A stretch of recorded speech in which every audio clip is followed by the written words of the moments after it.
Christmas 2022, I received a horror game for a gift, and that gift was the Callisto Protocol. My initial impressions were, hey, this game is alright, and I'm having fun with it, and I liked it, despite some of the more critical reviews of it. And this actually ended up being my first real written review, but I never really published it into a video. So for this Halloween season, I decided, hey, I'm going to go back and I'm going to play this game again and I'm going to review it again. Unfortunately, I just kind of ended up with a really disappointing experience. What I found was that the Callisto Protocol is a game that tried to live up to a huge legacy, and in trying to do so, it just kind of failed to be unique. The Callisto Protocol was created by a man named Glenn Schofield, who is known for his legendary sci-fi horror franchise Dead Space. The games were developed by Visceral Games and published by Electronic Arts, and they kind of sputtered out with Dead Space 3, which was controversial to say the least, marred with a lot of shitty business practice like microtransactions all over the game, ditching its survival horror for action, and just making a lot of more questionable choices. And personally, I think it's one of the worst AAA games I ever played. I can't even finish the second mission. Glenn Schofield, he later actually departed Visceral Games, and that studio got shut down while developing an unnamed Star Wars project. Glenn Schofield went on to found Striking Distance Studios and began work on his next project, which turned into the Callisto Protocol. It was supposed to be, or at least it wanted to be, the next big thing in video game horror. However, the Callisto Protocol just wants to be like its eldest half-brother Dead Space really bad. Dead Space was super successful, so surely Glenn Schofield can do it again, right? Unfortunately, not. A game can suffer from an identity crisis. A notable one for me personally is a PS3 game, Resistance 2, which is a game that really doesn't know what it wants to be. So it just tries to be 3 different games it's inspired by, and it doesn't do it well at all, which makes for a very unenjoyable experience. The same thing applies here to the Callisto Protocol, but instead of trying to be 3 different games, it just wants to be like Dead Space 1. In some ways, I can see it, but at other times, I can also see that it decides it wants to give itself its own identity, and that's where the struggle comes into play. The Callisto Protocol opens up with a woman lurking around what seems to be the aftermath of some gruesome incident. The streets are littered with corpses as a surveillance camera follows her every movement. She is attacked by a man who's bleeding from his eyes and his nose, and she tosses him aside quickly as he starts to convulse. The surveillance camera captures her face, and she is identified as Danny Nakamura as the camera pulls out to reveal that she is the subject of a news broadcast identifying her as an intergalactic terrorist. The game then puts us between a conversation of 2 smugglers, Jacob and Max, which quickly turns into an argument. You got something to say? You're gonna keep flicking that thing all day. I was watching that. It's our last run, Max. I'm done talking about it. Then what do you want me to say? How about thank you? Because after this job, we're never gonna have to work another day in our lives. Well, I guess you got it all figured out. I guess so. Come on, man, what is this? Huh? Back and forth, Callisto to Europa, all this additional security. It's a prison moon, Max. They take their security pretty serious. And what about the attacks? Huh? How do you explain that? By the outer way. They've been hitting targets all over the sector for the past 6 months. I got a yellow light in the cargo hold. That's probably nothing. Well, it's still worth checking out. You shouldn't worry so much, you know? You live longer. After this ends, we are able to take control of the game's protagonist, Jacob Lee. The first noteworthy thing about this game is that it looks pretty good. I mean, it's probably one of the best looking games on this current generation of console hardware, and I've always liked it for that. That is probably one of the only good things I have to say about this game, though, so credit where credit is due, I guess. Jacob investigates his ship and finds a breach in his hull. He returns to the cockpit to warn Max of the breach and runs into Danny Nakamura and her crew. An altercation ensues, and this causes the ship to lose control and start crashing into the planet of Callisto. While this was supposed to be their original destination, the landing wasn't supposed to be so traumatic. Jacob survives this crash, but the same cannot be said for his co-pilot Max. This is something that ends up haunting Jacob throughout most of the game. Jacob is then rescued by Captain Ferris, one of the jailers of Black Iron Prison on Callisto. He has taken Danny Nakamura into custody, and he originally plans to let Jacob go until... You do your job, you let me do mine, alright? Sir. Yes, sir? Whatever you say. Grab him, too. Hey! What are you doing? Hey! I didn't do anything!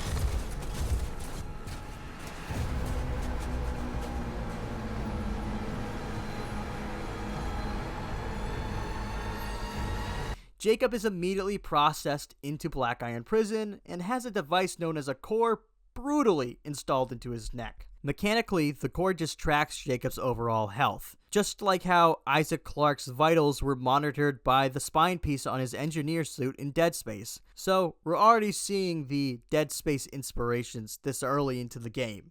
After being tossed in a cell, Jacob has nightmares of his deceased co-pilot and wakes up in a cold sweat.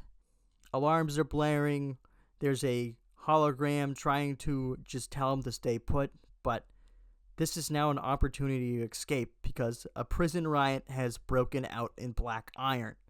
During his escape, Jacob meets another prisoner, Elias. Elias, knowing the ins and outs of Black Iron Prison, is going to play a vital role in Jacob's escape off of the planet Callisto, so he agrees to help Elias by going to the control room and opening his cell from there.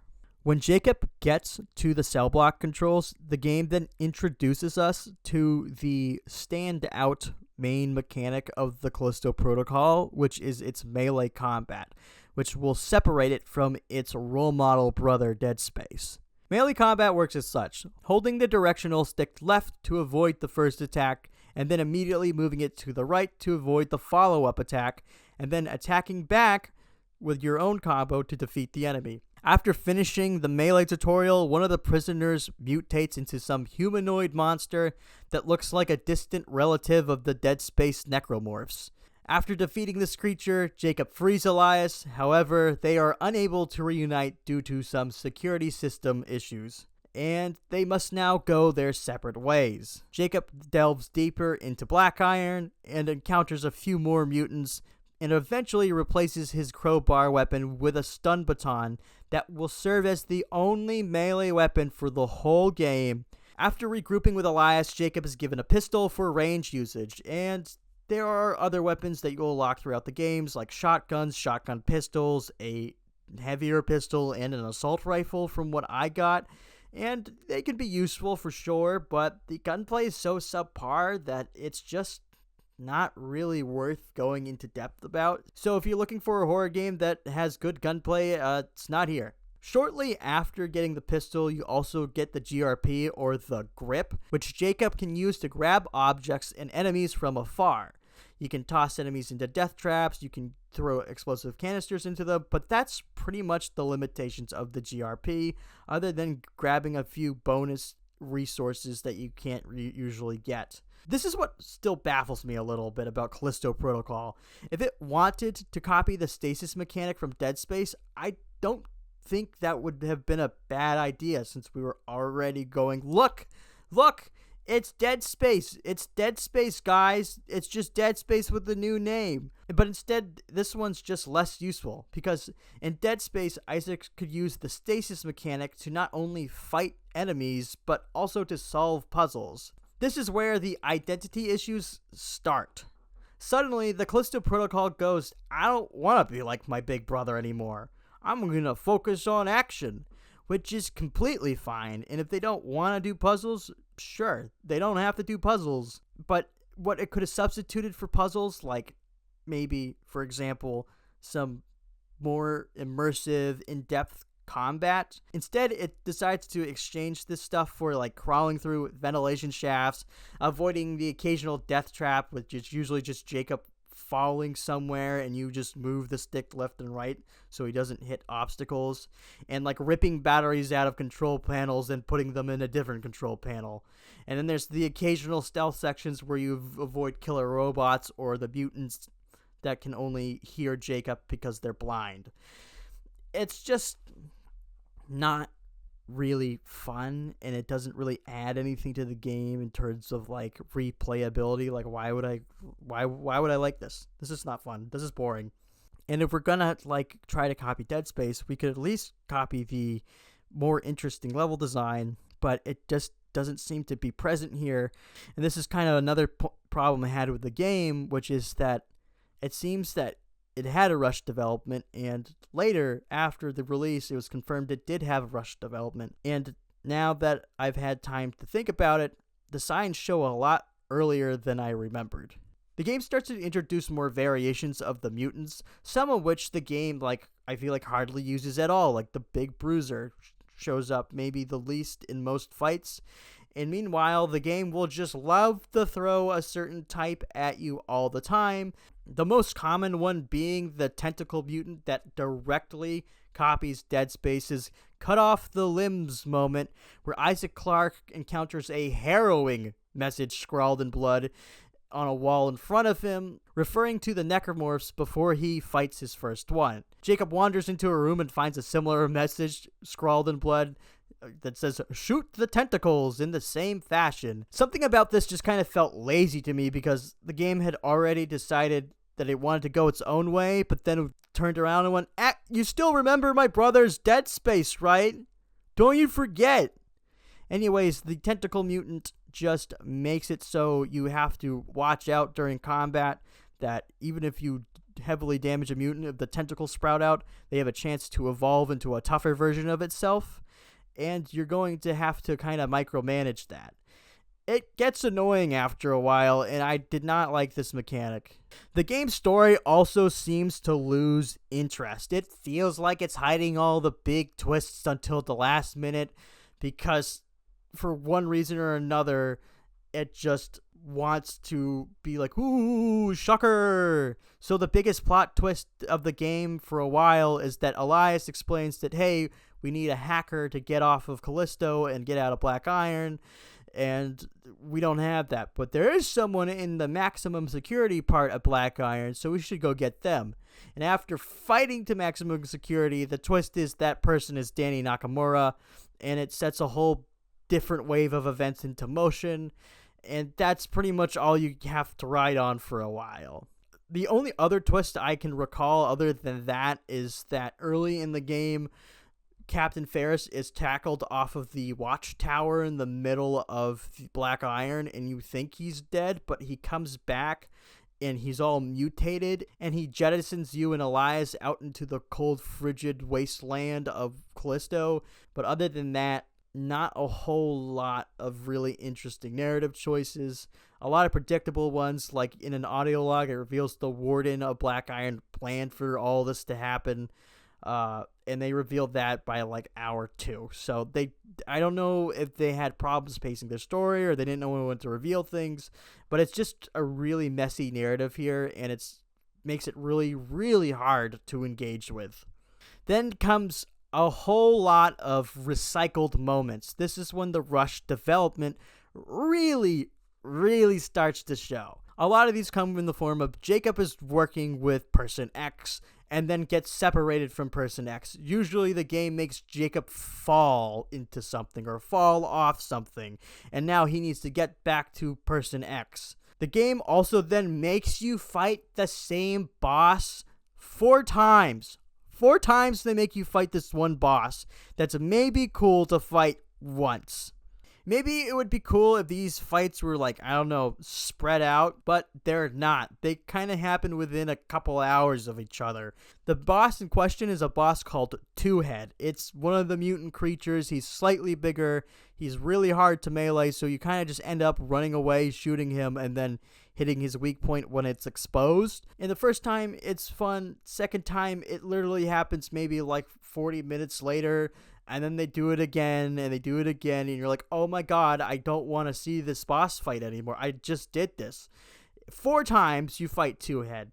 There are some good moments, like when you have to trudge through snow to reunite with Elias in the wasteland of Callisto, and you can see the lurking silhouettes of enemies, and you eventually can close in on them and fight them. That's a cool moment. And I really liked the stuff that took place outside. I thought that was some of the best moments atmospherically, but you soon find yourself back in Black Iron. The only semi-memorable section for me was when you find a derelict mining colony that seems to be the original source of this mutant outbreak, where the game then reveals that these creatures are called the biophage, and that the staff of Black Iron were running experiments because the genetics of the biophage monster that they killed can actually help humans evolve at a fast rate.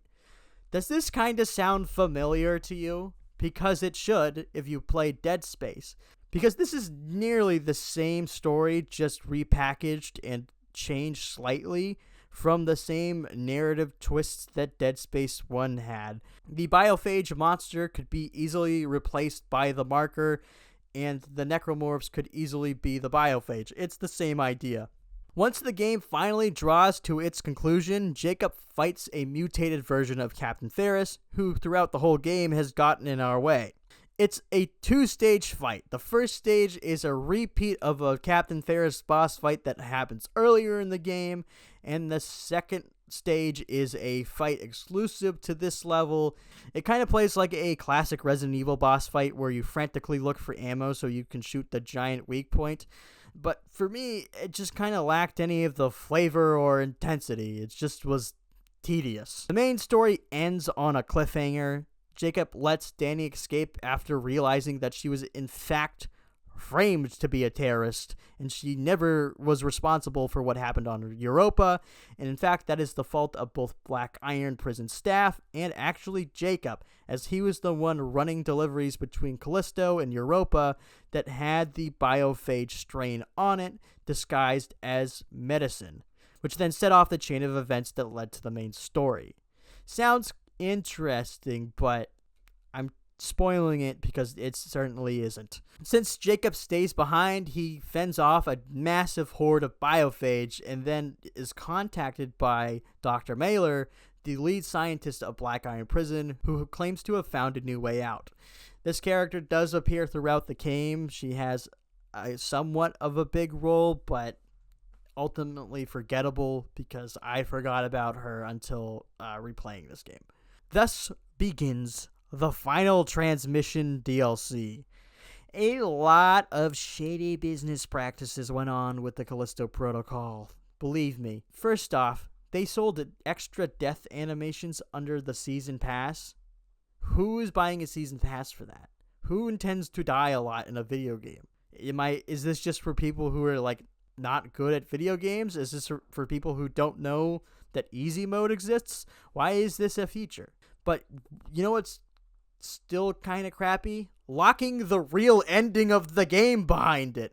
This is what the Final Transmission is. The real ending for a single-player horror game. And it came out literal months after the original game released. Resident Evil 4 Remake was out when this came out. No one's playing this. I got this, and it took me a year to get to it because I was playing monumentally better games. You know what the crappy part about all this is, though? The Final Transmission isn't even good. The whole DLC is spent trying to find another way off Black Iron, and it is filled with bad puzzles, a crappy new enemy type, which is just the biophage and the robots combined, and the replacement for the stun baton that you've been using for the whole vanilla part of the game gets broken, and in my opinion, gets replaced with an even worse melee weapon.